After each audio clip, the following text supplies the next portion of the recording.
Chapter 6, Emergence of Indirect Exchange. Human Action, the epistemological import of Carl Menger's theory of the origin of money. Carl Menger has not only provided an irrefutable praxeological theory of the origin of money, he has also recognized the import of his theory for the elucidation of fundamental principles of praxeology and its methods of research. There were authors who tried to explain the origin of money by decree or covenant. The authority, the state, or a compact between citizens has purposively and consciously established indirect exchange and money. The main deficiency of this doctrine is not to be seen in the assumption that people of an age unfamiliar with indirect exchange and money could design a plan of a new economic order entirely different from the real conditions of their own age, and could comprehend the importance of such a plan. Neither is it to be seen in the fact that history does not afford a clue for the support of such statements. There are more substantial reasons for rejecting it. If it is assumed that the conditions of the parties concerned are improved by every step that leads from direct exchange to indirect exchange, and subsequently to giving preference for use as a medium of exchange to certain goods, distinguished by their especially high marketability, it is difficult to conceive why one should, in dealing with the origin of indirect exchange, resort in addition to authoritarian decree or an explicit compact between citizens. A man who finds it hard to obtain in direct barter what he wants to acquire renders better his chances to acquire what he is asking for in later acts of exchange by the procurement of a more marketable good.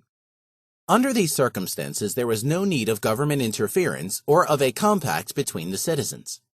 The happy idea of proceeding in this way could strike the shrewdest individuals, and the less resourceful could imitate the former's method. It is certainly more plausible to take for granted that the immediate advantages conferred by indirect exchange were recognized by the acting parties than to assume that the whole image of a society trading by means of money was conceived by genius, and if we adopt the covenant doctrine made obvious to the rest of the people by persuasion. If, however, we do not assume that individuals discovered the fact that they fare better through indirect exchange than through waiting for an opportunity for direct exchange, and for the sake of argument admit that the authorities or a compact introduced money, further questions are raised. We must ask what kind of measures were applied in order to induce people to adopt a procedure the utility of which they did not comprehend, and which was technically more complicated than direct exchange.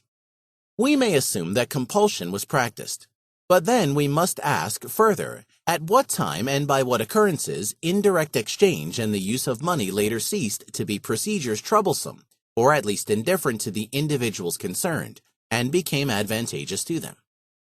The praxeological method traces all phenomena back to the actions of individuals. If conditions of interpersonal exchange are such that indirect exchange facilitates the transactions, and if and as far as people realize these advantages, indirect exchange and money come into being.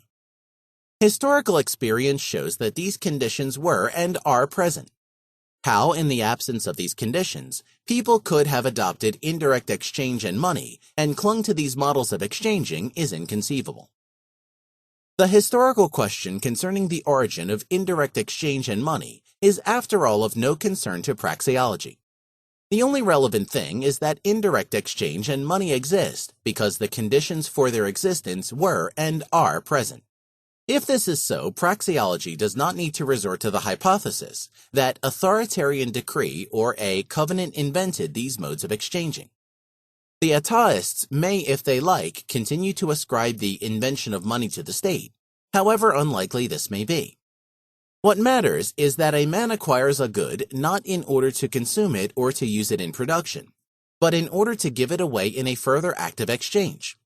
Such conduct on the part of people makes a good a medium of exchange, and if such conduct becomes common with regard to a certain good, makes it money.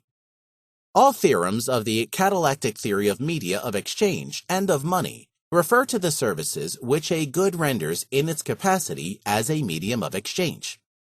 Even if it were true that the impulse for the introduction of indirect exchange and money was provided by the authorities or by an agreement between the members of society, the statement remains unshaken that only the conduct of exchanging people can create indirect exchange and money.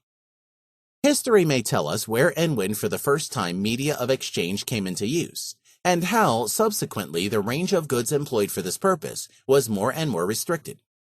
As the differentiation between the broader notion of a medium of exchange and the narrower notion of money is not sharp but gradual, no agreement can be reached about the historical transition from simple media of exchange to money.